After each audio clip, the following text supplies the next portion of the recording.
आज हमारा देश इस सदी का सबसे बड़ा संकट से गुजर रही है।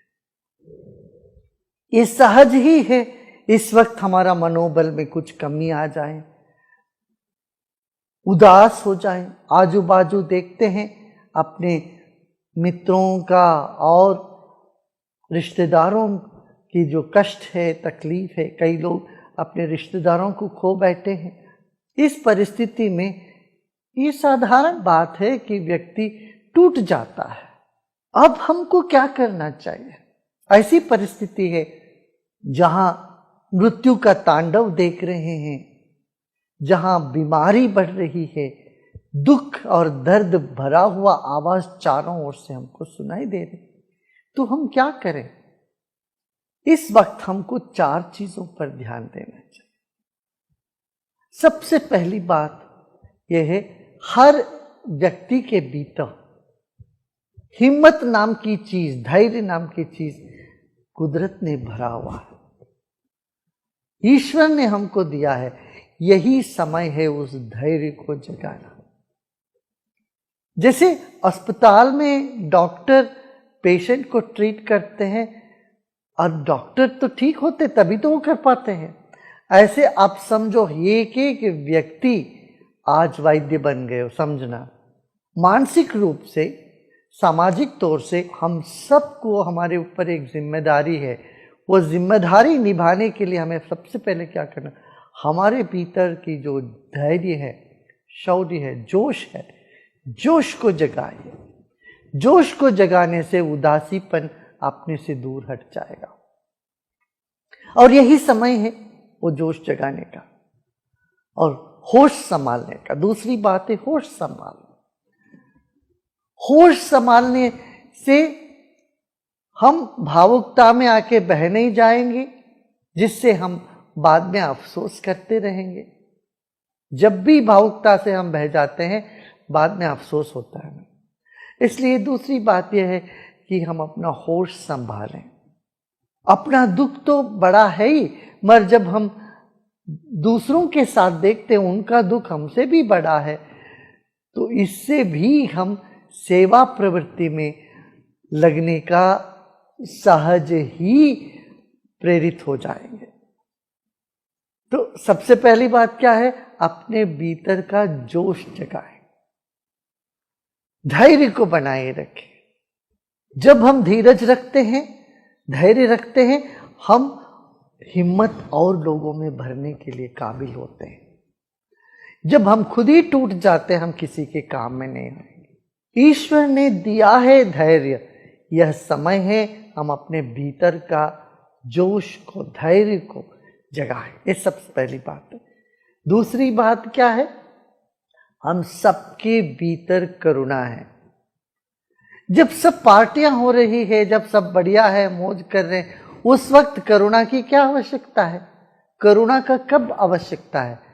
जब व्यक्ति उदास है, दुखी है, दर्द से पीड़ित है, यहां करुणा अपने भीतर जगाएं। करुणा जगाने का मतलब यह है कि हम सेवा कार्य में लग जाएं। अपने से जो हो सकता है वो सेवा हम दूसरों को करें। आपने सुना होगा, एक नर्स, उसकी खुद के परिवार में किसी की मृत्यु हो गई, मगर वो अस्पताल में डटी रही, सेवा करती रही, ताकि उनको पता था कि और यहाँ जो मरीज है उनका देखभाल करने का जिम्मेदारी है मेरे ऊपर है। ये इस भाव से वो सेवा में डटी रही। तो करुणा और सेवा का मनोभाव हम अपने भीतर जगाएं। सबके भीतर है ये, ऐसा नहीं है कि नहीं है, कहीं से हमें लाना है। हर एक व्यक्ति के भीतर छिपी हुई है सेवा भाव। तो यह समय है उस भाव को प्रकट करने का। सेवा में लग जाएं, तब भी हमारा मनोबल बढ़ जाता है। ये दूसरी बात। तीसरी बात यह है, जैसे हमने कहा, जोश को तो जगाया, मगर होश संभालना है। जो नियम है, कानून है, उसका पालन करते रहना है, औरों को भी उसे प्रेरित करते रहना है, होश संभालना है। ये भी बड़ा आवश्यक कदम है हम सबको उठाने के लिए। क्यों? जब हम दुखी होते हैं, हमारा मन में अस्थिरता आती है, हम अस्वस्थ लगते हैं मानसिक तौर पर, तब होश को बैठते हैं। उस वक्त हम जो भी करते हैं उस पर हमें अफसोस होने लगता है। तो होश संभाला, ये कैसे संभाल? कुछ प्राणायाम किया करें, ध्यान किया करें, मंत्रों का उच्चारण किया करें। इससे क्या है, एक अनूठी अद्भुत आत्मबल हमको प्राप्त होता है। इस सदियों से हमारे पूर्वज करते आए हैं। जब बच्चे परीक्षा देने जाते हैं तब वो भगवान को याद करते हैं। देखिए, साल भर जैसे बीता भी हो, भगवान को याद भी नहीं किया हो, मगर जब परीक्षा नजदीक आ जाता है बच्चे भगवान को याद करते हैं। तो ऐसे ही ये मनुष्य जीवन का सबसे बड़ा परीक्षा है। कम से कम इस वक्त हम सबको ईश्वर भक्ति को हमारे भीतर जगाना है। ये जान के हमको आगे बढ़ना है कि ईश्वर है और वो हमको बल देंगे और दे रहे हैं। निर्बल के बलराम, हम ये बार बार कहते हैं। इस धारणा की परीक्षा है। अभी हम निर्बल है। ये वायरस जिसको हमने देखा भी नहीं, देख भी नहीं सकते हैं, उसके साथ लड़ना पड़ रहा है। हम अपना कमजोरी को, अपनी अशक्तता को इस वक्त इतना साफ साफ महसूस कर रहे हैं। कम से कम इस वक्त हमें ये भूलना नहीं चाहिए, निर्बल के बलराम। ये बात हम सब अनुभव कर रहे हैं, असहायता अनुभव कर रहे हैं। इस वक्त हमको याद करना पड़ेगा वही बात, निर्बल के बलराम। ईश्वर विश्वास हमको मानसिक तनाव से दूर रखता है। ठीक है ना? इन बातों पर यदि हम ध्यान देते हैं, दुख से हम बाहर आ सकते हैं। योग का उद्देश्य यही है, हेयम दुक्खम अनागतम। जो दुख अभी आ रही है, आया नहीं, उसको रोकना है, ये योग का है। और जो दुख आ गया उससे बाहर निकलने के लिए भी योग है। योग, प्राणायाम, ध्यान, इसको तो हमें जीवन में अपनाना चाहिए। और साथ ही साथ अपना भोजन पर ध्यान दें, सही सही भोजन करें, आयुर्वेदिक चीजों को अपना जीवन में उपयोग करें। हल्दी लीजिए, अमृत लीजिए, गुडुचि, अमृत, यष्टि मधु। कोविड के बाद भी बहुत कमजोरियां होती है शरीर में। इस कमजोरी से बाहर आने के लिए भी हमें योग और आयुर्वेद का शरण में जाना पड़ेगा। जीवन में जितने भी कष्ट आए उन सब कष्ट से बाहर निकालने के लिए ईश्वर विश्वास हमको बल देगा, आत्मबल को बढ़ाएगा। अंत में एक बात, दिन भर नकारात्मक बातें सुनो मत, देखो मत।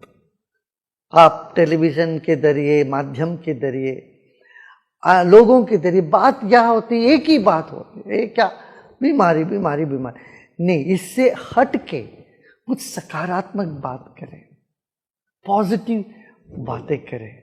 बातों से बढ़ जाती है समस्या, जो भी है, और बातें करते रहने से उसी के बारे में बढ़ता ही, बट वो कम नहीं होने वाला है।